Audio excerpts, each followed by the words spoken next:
Shalom family, how you guys doing today? We promised a video today, even though we're out and we're visiting family, and here we are. So today we're going to be putting off bywords. We're going to be putting off using bywords, and we're going to be putting on respect. Okay, so please bear with me. My allergies are so bad, and I might have to blow my nose a few times during this video, but by any means necessary. Pause if you have to. Grab a pen, grab a paper, and this is worth taking notes because this is going to be a serious, teaching today. So we're going to be starting off with discussing like what a byword is. So as always, we go into the definition. Definition of byword. And as always, we know what it means, but it's good to just read and to digest the meaning, okay? So, one second. A byword family. Let's do that. All right. So a byword is a person or a thing that is cited as being notorious or having an embodiment of something that's bad. You know, like maybe something that doesn't have really any good thing to say about. Okay, family?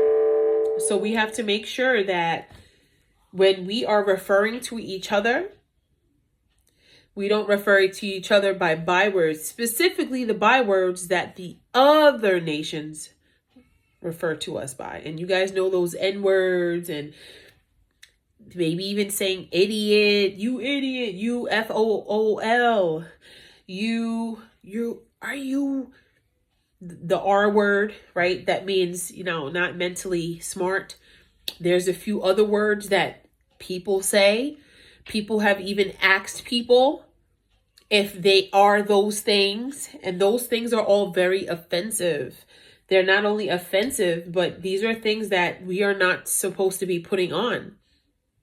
We should be looking at each other with respect and with love, and not by referring to each other by these ways, even if we're not doing it intentionally. It could be your friend, and that can just be like an endearing term that you guys associate with each other by. But spiritually, you don't want someone to associate with you by a term that was literally given to you because of the curse that your ancestors were walking in because of the Most High Yahuwah. It's a sign of disobedience, and it's also a sign of divine judgment. So by you wearing it on your sleeve like that, that is actually not very wise to do. And so we should be referring to each other by our names, not by our assumptions, not by our judgments, and definitely not by the way we feel towards other people. All right, family? So let's begin, and we're going to start at Deuteronomy 28:37. Okay, family, so there's different translations, and I'm on the laptop. So I'm going to choose the one that closely relates to, the Sefer that I use. And so it says here, and this is going to be the NIV, and it says, you will become a thing of horror and objects of ridicule among all the peoples where Yahuwah will drive you. So thinking about these terms and further getting the definition, so we know when we are talking about bywords, that is a word to describe someone that is notorious, right? Like wicked and malicious. And then when you look at the term in front of it, which is you should become a thing of horror, that's something that like no one will like or love ever. So obviously this leads us into confirming again who we are, right? We know we the people, but using bywords towards each other, think about how, silly that would be. If you do love someone and that's your people, that's your boy, that's your friend, that's your sister, and you're referring to them as these same bywords that they refer to us by. You are wearing that horror. You're putting on that ridicule. You're putting on that notorious, that maliciousness, that darkness. You're putting it on. You're putting on the curse.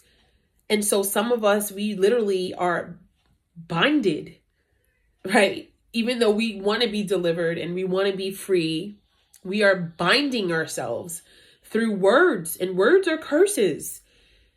And so Yahuwah is just because he allowed us to experience this because of how horrible we were towards him.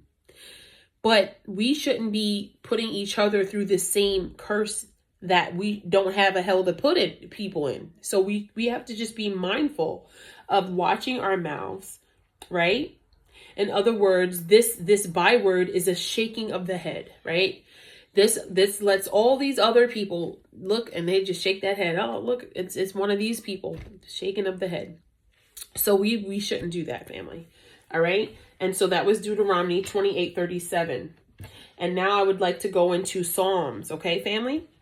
So let's go in the book of Psalms, and we're going to go to Psalms 44:14.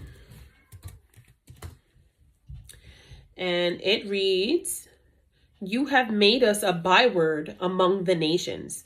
The people shake their head at us." So a further confirmation and explanation about these bywords that we need to start putting off. What do we need to put on? We need to put on respect, right? We have to put on respect for each other. If we are not respecting each other, what makes us think they're going to respect us? They're not going to want to respect us if we can't even respect us. We have so many people going against each other, but we all supposed to be one. We're one body. We're one love in Mashiach. And we calling each other these words, these bywords. We're loosely calling each other the B word or the N word or saying FOOL. If somebody's acting silly or something, you say you acting a FOOL. Meanwhile, the scriptures clearly warn when you meditate on it about how very bad, I mean, how terrible it is to even use that word out your mouth. It is a sin. And we were warned by Yahushua HaMashiach when he was on that mount. He said, do not use that word. You don't know how serious it is to use that word. It's a terrible thing to do, but there's a lot of people. When I say we, I'm not doing this, family, but I am doing it because we are all one body in Mashiach. You understand what I'm saying? And so we all bear this same burden. We are in this together. So we need to do better together. And so whatever I'm eating from these scriptures and the nourishment I get that makes me feel full and at peace, you guys have to have it too. We are in this together. And this has to stop. And so most of us, we do not use these terms because we know not to, because we're in the truth. But then when you get angry, you might be quick to use those words. Or you might be around people that do those things. So sometimes we get so lost and we're like, well, how can I plant a seed in other people? What is it that I can do to wake them up? And so we automatically jump to this like very scripted type of style of planting a seed. But you can plant seeds through people's weaknesses.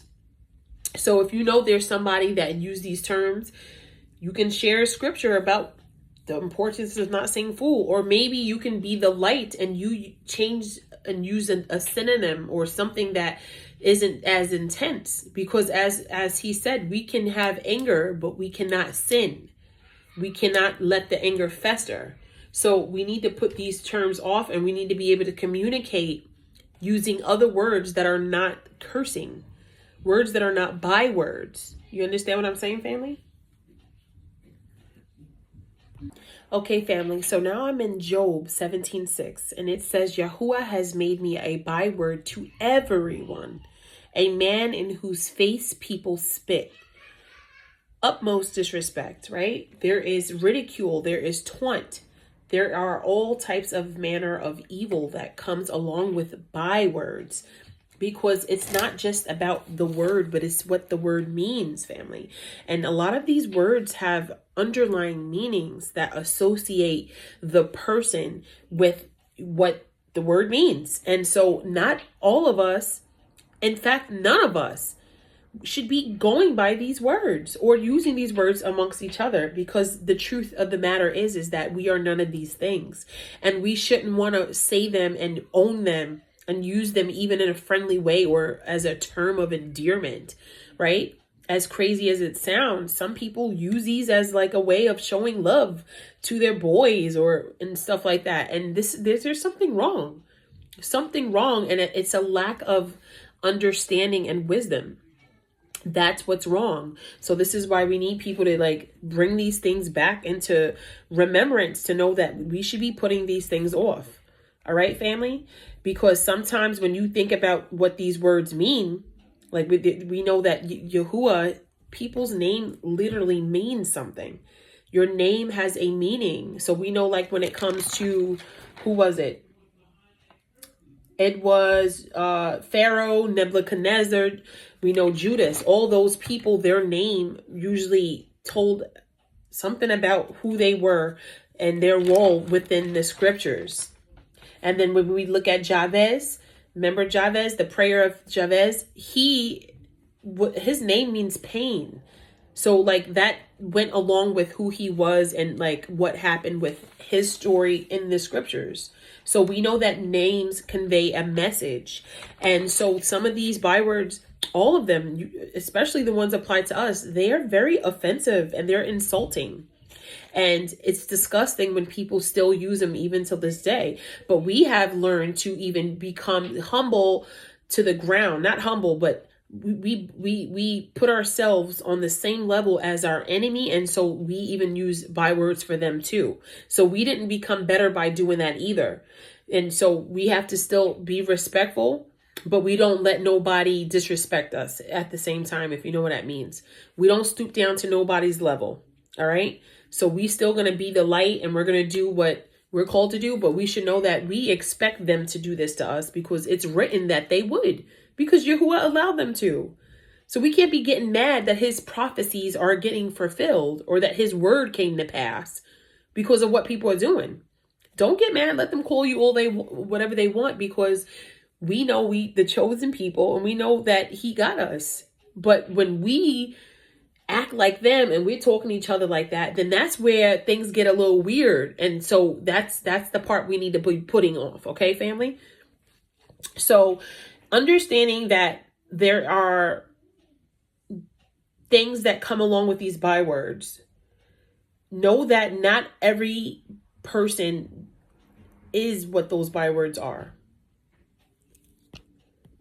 Okay, family. So let's look at Acts chapter 3, verse 25, because we have to understand that when we start realizing who we are and what we were promised, then we can start taking off even the curses or the labels. We know Yahuwah is who does that. But what I'm talking about is we can start manifesting what the word says, so that we can realize that these things are no longer going to be a part of our future. Okay? So in Acts 3:25, it says, "And you are heirs of the prophets and of the covenant of Yahuwah, and what he made with your fathers. He said to Abraham, through your offspring, all people on earth will be blessed." So knowing what the word says, and then understanding that not everyone that is suffering right now doesn't mean that they're suffering because of their sins. There are going to be people that are suffering because they are in a season of being tested. And then on the contrary, just because you are lacking doesn't mean that you're slacking either, which is also a form of a testing period. So just because people might see us without, and when I say people, I'm talking specifically other nations that like to label and call us bywords. They may see us struggling and oppressed, and they're quick to say, oh, that's what those people do. But they have to understand everything is scriptural related. Everything is about what he said would happen to us should we not serve him in spirit and in truth, and if we did not obey him. So when you do follow him, he also tells you don't expect everything to be great either, because at the end of the day, we are to struggle and to have great sorrow on earth up until when we are united with him and within the kingdom, where we won't have any more sorrows, any trials, no more tribulations, and not even any more like diseases and ailments. We will be healed. Okay. It would be a restoration period.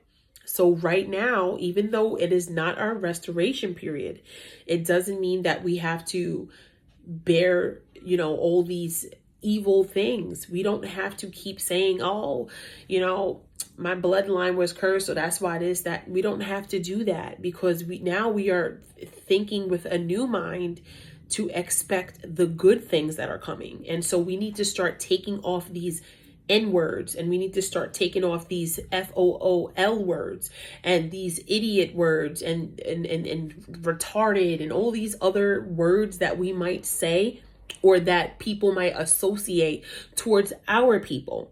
Okay. And there's a lot of other words that a lot of Southerners might even recollect, because maybe that was something that, the other nations called certain Southern people back then. There's a whole bunch. But we know that if the truth be told, these are all things that was written to occur towards us. But when we mess up is when we start doing what they did to us back to them. When we repay that evil back to them, that's where now we're in error, because the word says that vengeance is his and that he's going to repay. So when we trust in Yahuwah, that is what fearing him is. And that's leaving it to him to take care of. So just know that everyone that's suffering, it doesn't mean that they're suffering because they are wicked. And the people that are not suffering doesn't mean that they are wicked, because we know that they said the wicked will be preserved. And, a lot of the bad people are rich on earth right now. That's true, but it doesn't mean that other people that are doing a lot better than others, it doesn't mean that they're wicked and so that's why they have what they have. No, we know that Job had a lot of things on earth and it was confiscated from him to be tested, and then after the test was fulfilled, he got it back in double. So we can't say, well, Job's evil, he's unrighteous because he's on earth and he has all these things. Because believe it or not, there are people that have said that people that have houses and all of that, that's not Judah.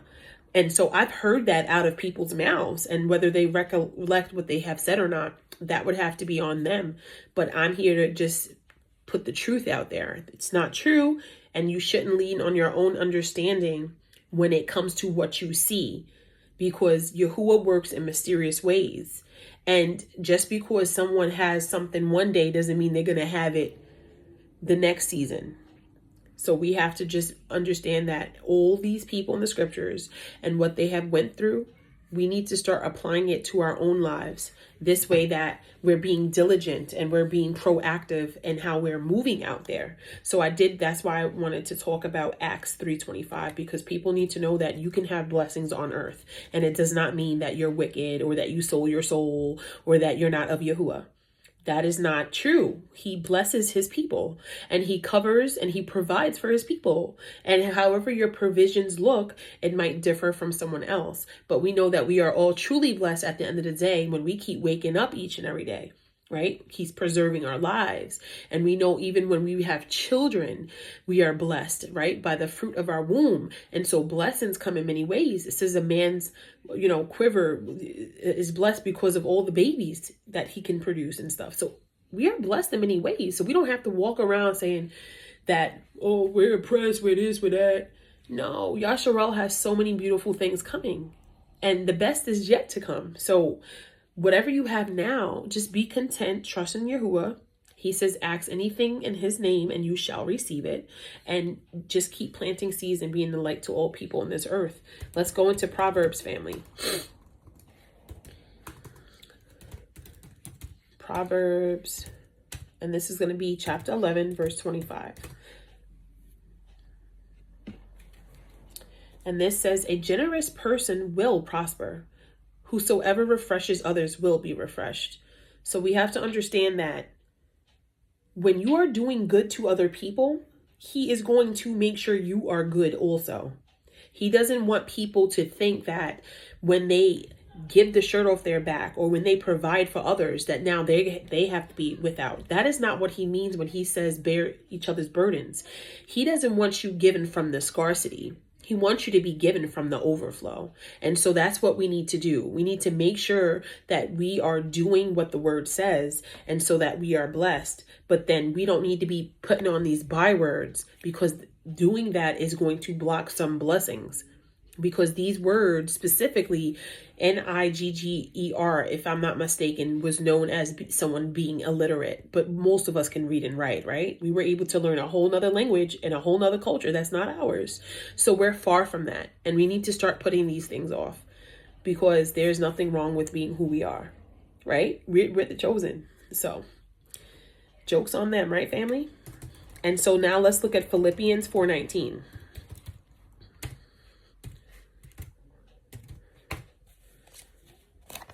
And it says, and my Alua will meet all your needs according to the riches of his glory and Yahushua HaMashiach. So Yahuwah will allow all of our needs to be met, whatever they are. Obviously, nothing vain, nothing materialistic, nothing secular. Things that we are in need of, or that others in need of through us, they will receive. Some of us have what we have, the quantity, all of these things, because it is not just for us, it is for the people around us. Right? For us to bless people so that they know who Yahuwah is. We glorify the Father. So whatever gifts you have, whatever things you have in your actual life, whatever you're able to supply for others and their needs, that is all for the glory of Yahuwah. And we know that all of our needs will be met, especially those according to his will. He wants people to feed the homeless. He wants people to provide. He wants people to heal. He is going to make sure you have whatever you need to heal. He's going to make sure you have whatever you need to feed others, the amount you need, so that you are doing your work. We are many members of one body, so we're all scattered everywhere. So there is enough of us to do what we have to do for Abba Yahuwah, right? According to his will. And we know that we are being supplied through all the riches of his glory through Yahushua HaMashiach. He paid the price. So we're in debt to him. We are richer than we think because of who we belong to. So we have to start thinking about that and getting rid of these bywords that we use, family. All right. So we did mention a little bit about Pharaoh, Nebuchadnezzar, and Judas. And if you look up what their names mean and even some of their characteristics, you'll know that they weren't good people. Some of them were very deceptive, wicked, dark people, hardened heart people. So these had a negative reflect on their actions also, and what they have faced in the scriptures. But we know that there was a sermon that was told on the mountain by Yahushua HaMashiach, and that's what I'm focused on going into, because I know this is a word that even in Hollywood, I mean, I don't watch movies no more, but when I did, they loved using this in their movie lines, you know, in scripts and stuff with the characters or the actors or actresses, and it's not good. So let's talk about this. All right, family? Now, this is Matthew 5:21-22.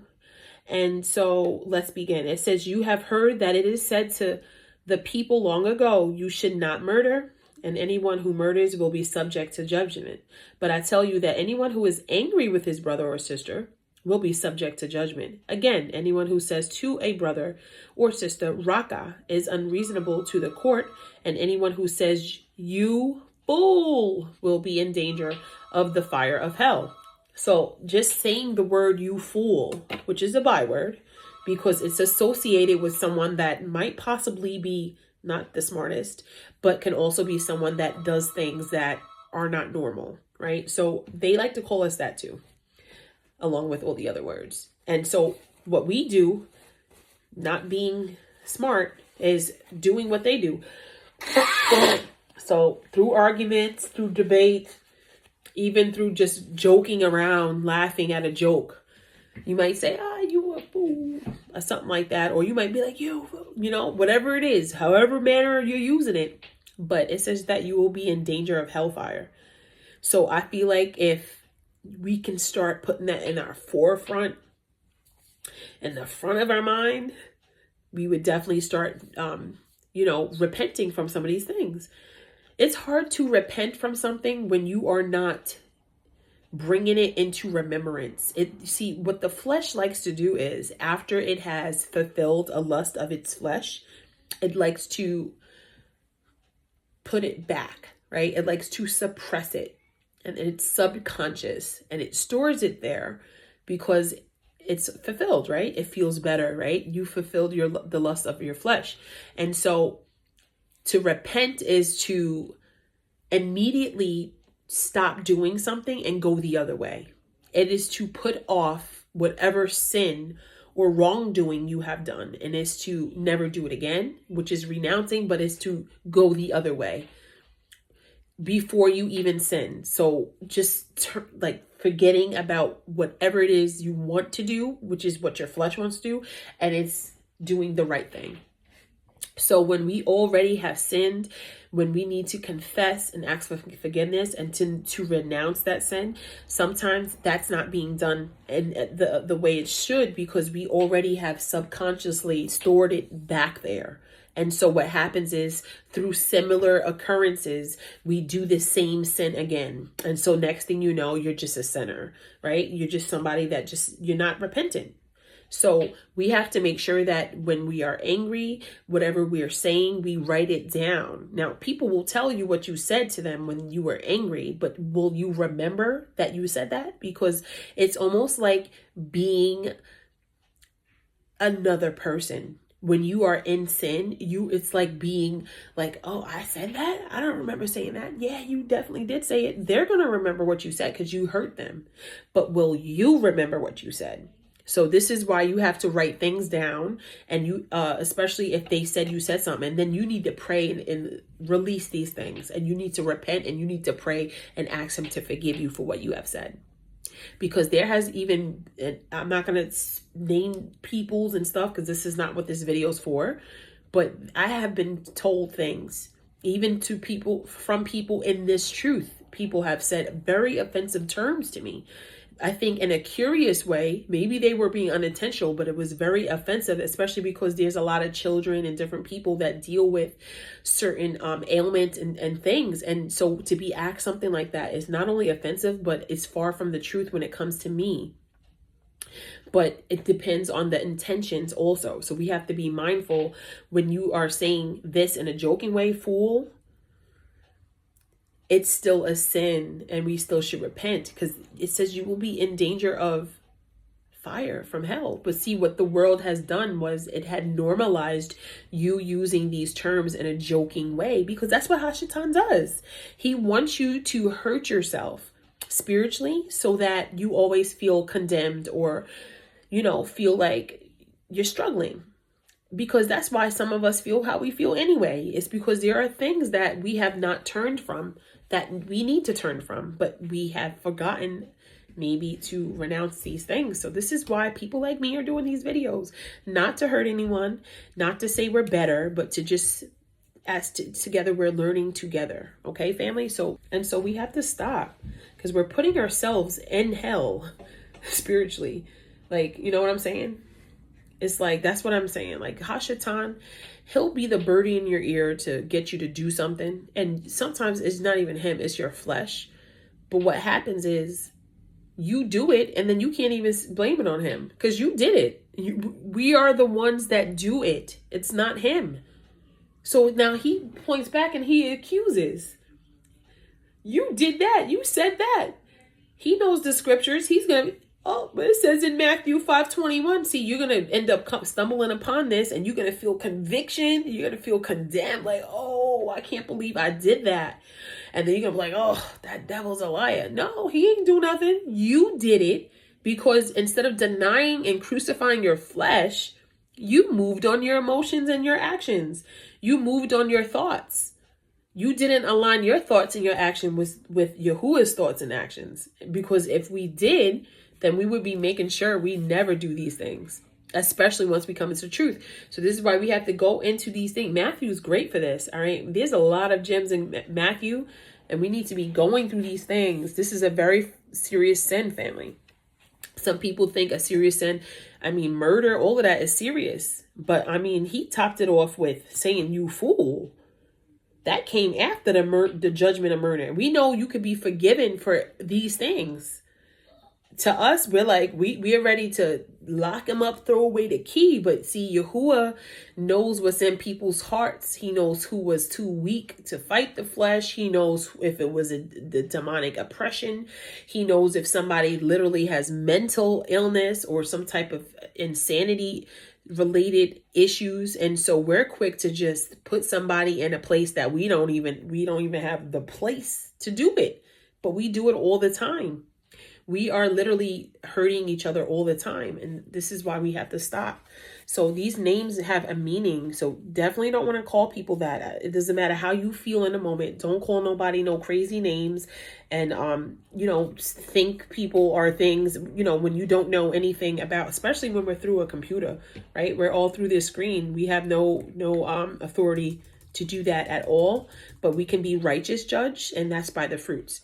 Not by anything you think or assume something or someone is. And so just understand that, because I have been called many things being in this truth, especially once people found out my blood type. I take it. I've cried, but I take it. And now it's just like, I'm going to own it, because it's clear and apparent that I love Yahuwah with all my heart, mind, soul, and strength. And I'm saying this out my mouth, but he knows in my heart, I love and I desire him and his word. And I'm doing everything in my power. Even though some days I am weak, I show up for him and for you guys. But the bywords that I have been called are hurtful. It's far from what I am. And so I'm sharing a testimony, but I'm also reminding you all, don't do the same thing to others, because it hurts. And as much as we try to forget, we do forget. We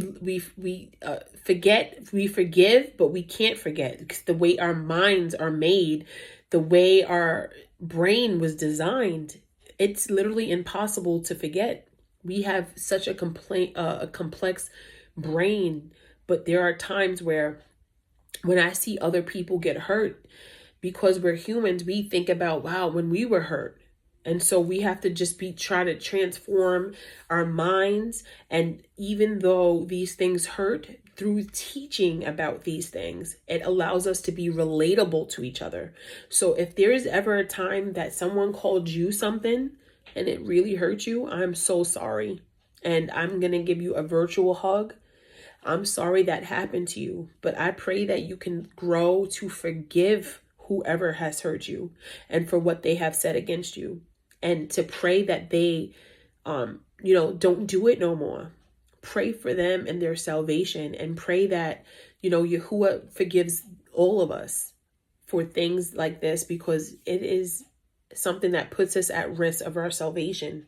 And even though we don't think about it in those moments when we fix our lips to hurt others or to say things like this, it is very serious. And a lot of us are still dealing with the results of doing something so serious, right? So this is why we have to just examine, all right, every day, and just keep doing the work, keep showing up, because that is how we receive healing, is being in his presence and abiding in his spirit. Okay, that is how. Family, I'm at my family's house, but I said nope. I thought about delaying it today because I'm here. I said, no, I need to really do it even more because I'm here, because I'm in their house, doing it. And yeah, I feel awesome, I feel awesome doing it here. And I feel even more amazing that the kids are quiet. And I thought it would be a little tough. No, I feel so great. Thank you, Yahuwah. Thank you, Abba. So family, now let's look at 1 Peter 2:17. And this is all about respect. All right, family. It says, show proper respect to everyone. Love the family of believers. We are all family. We are mashpaga. We have to love each other, and we have to fear Yahuwah and honor the emperor. Now, obviously, this is a certain translation that might have got missed. Pretty sure it doesn't say honor the emperor, but family, in other words, we have to love Yahuwah, and we have to love each other, and we have to make sure that we fear him. And fearing him is staying obedient to him. It's keeping his commandments, and it's doing what and as he desires towards ourselves and towards other people and our family and even the strangers that sojourn with us. We cannot forget that even though these people or their ancestors may have hurt us, they are invited to salvation too. And if you are a true disciple of Yahushua HaMashiach, then you need to understand that these other nations need to know who Yahuwah is too. And so we need to put some of these things off. We can't take no offense where we're going. We can't take no assumptions and judgments where we're going. We definitely can't be taking no hatred where we're going. And we definitely can't take no sin. We have to put these things off so that we can attract these people to the Father. That's how you win souls for the kingdom of the Most High Akilah-YAH. Okay, family. Now, we are going to be looking at, almost dropped my book, Matthew 7:12, okay? And this is what we're going to end with, okay?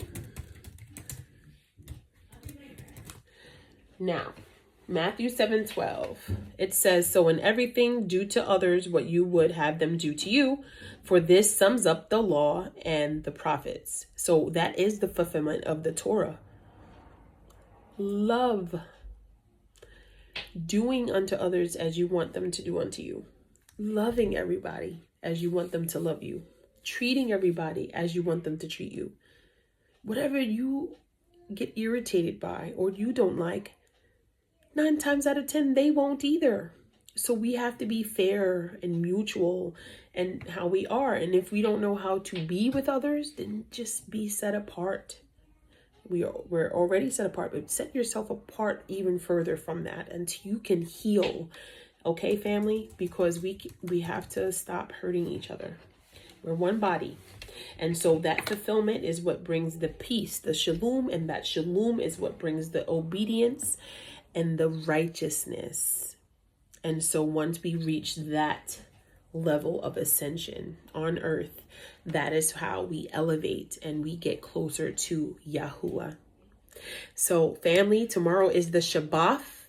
I will probably be doing a video if Yahuwah leads me to, okay? Because we need to be resting and being still and really taking our Shabbat seriously, and doing good things on the Shabbat, right? I don't know how you guys do it, but, do good things. Go feed the homeless. Go plant some seeds. Do what you have to do, and make sure that you pray without season. I love you all. Stay safe, and thanks for watching. Take care.